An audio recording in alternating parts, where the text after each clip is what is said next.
श्री स्वामी समर्थ. नमस्कार मैत्रिणींनो, स्वागत आहे तुमचं या नवीन व्हिडिओमध्ये. आज मी या व्हिडिओमध्ये सिंगल बेडची गोधडी कशी शिवायची ते दाखवणार आहे.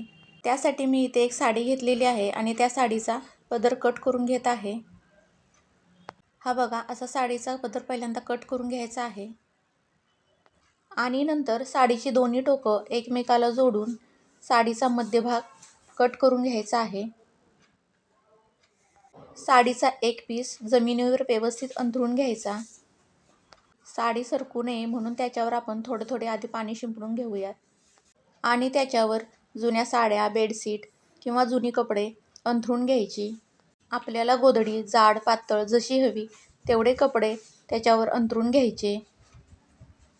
इथे मी 4-5 साड्या डबल करून अंथरून घेतलेल्या आहेत.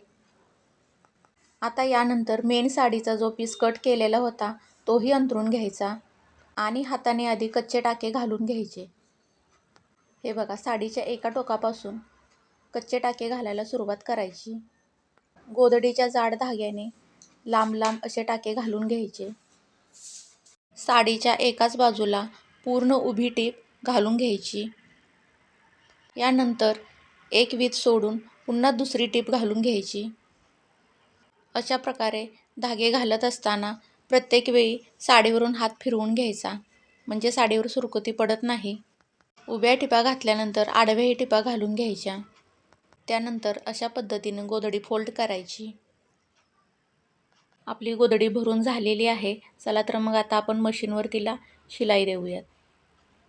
आता गोधडीची अर्धी घडी अशी उघडून घ्यायची आणि दुसऱ्या बाजूने रोल करून घ्यायचा. हे बघा, अशा पद्धतीने रोल करून घ्यायचा आणि एका टोकापासून शिलाई द्यायला सुरुवात करायची. शिलाई मारत असताना कच्चे घातलेले धागे आहेत ते काढून घ्यायचे. सुरुवातीला सावकाशपणे पूर्ण एक उभी टीप देऊन घ्यायची. पूर्ण एक उभी टीप देऊन झाली की गोधडी अशा प्रकारे सरकून पुन्हा एक विताच्या अंतरावर दुसरी टीप द्यायची. प्रत्येक वेळी टीप देत असताना कच्चे धागे काढून घ्यायचे आणि गोधडीवरून व्यवस्थित हात फिरवून नंतरच पुढे गोधडी सरकवायची, म्हणजे गोधडीला कुठेही चून पडणार नाही.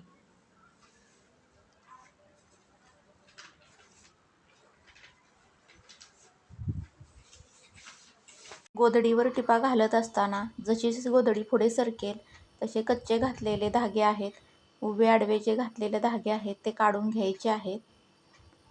पूर्णपणे एक उभी टीप घालून घेतली की हे बघा, अशा प्रकारे गोधडी सरकवून घ्यायची आणि पुन्हा दुसरी टीप एका विताच्या अंतरावर आपण घालून घेणार आहोत.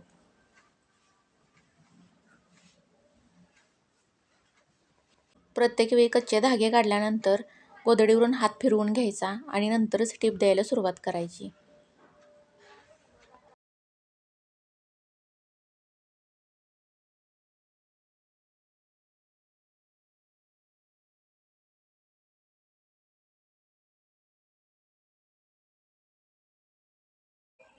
हे बघा, अशा प्रकारे आपली पूर्ण गोधडीला टीप देऊन झालेली आहे. हे बघा, असे एक एक विताच्या अंतरावर गोधडीला शिलाई देऊन झालेली आहे.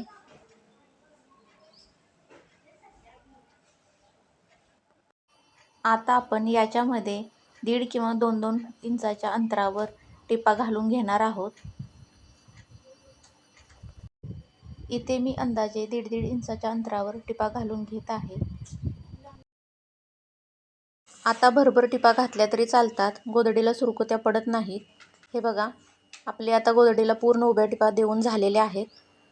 आता आपण गोधडीचा पुन्हा रोल करून घेऊयात आणि आडव्या टिपा देऊयात. हे बघा, असा मी उभा रोल करून घेतलेला आहे आणि आता उभ्या टिपा जशा घातलेल्या आहेत तशाच आडव्याही टिपा घालून घेऊयात, म्हणजे गोधडीला छोटे छोटे छान बॉक्स तयार होतील. पूर्ण एक टीप घालून झाली की अशी गोधडी सरकवून घ्यायची आणि पुन्हा दुसरी टीप घालायची.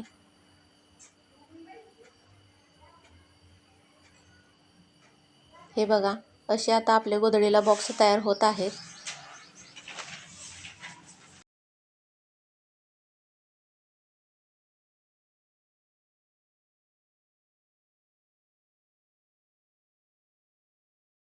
हे बघा, आडव्या टिपा मारल्यानंतर आता आपल्या गोधडीला असे बॉक्स तयार झालेले आहेत. जवळून दाखवते. असे छान बॉक्स तयार झालेले आहेत. तर आता पूर्ण गोधडीला आपण टीप घालून घेऊयात आणि बॉक्स तयार करून घेऊयात. हा व्हिडिओ तुम्हाला कसा वाटला ते कमेंट करून नक्की सांगा. चॅनेलवर नवीन असाल तर चॅनेलला सबस्क्राईब करा.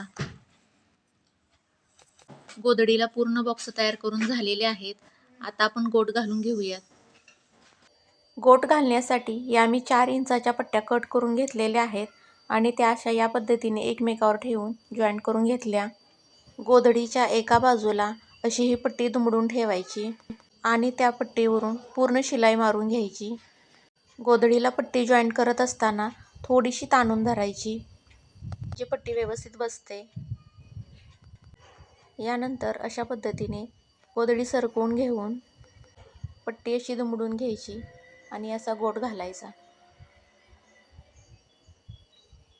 अंदाजे 1 इंचाचा गोट घालून घ्यायचा. हे बघा, अशा पद्धतीने पट्टी व्यवस्थित दुमडायची आणि नंतरच त्याच्यावर शिलाई मारायची. त्यामुळे गोठाला कुठेच चून पडत नाही.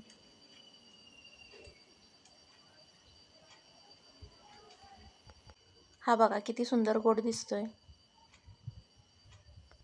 अशी पट्टी हळूहळू दुमडून व्यवस्थित गोट घालून घ्यायचा. गोधडीचं पूर्ण फिनिशिंग त्याच्या गोटवरती अवलंबून असतं. गोधडीला गोट व्यवस्थित घातला तरच गोधडी सुरेख दिसते. आता आपली एका बाजूला पूर्ण गोट घालून झालेला आहे. आता आपण दुसऱ्या बाजूला गोट घालून घेऊयात. दुसऱ्या बाजूलाही त्याचप्रमाणे गोधडीवर अशी पट्टी दुमडून ठेवून त्याच्यावर पूर्ण टीप मारून घ्यायची.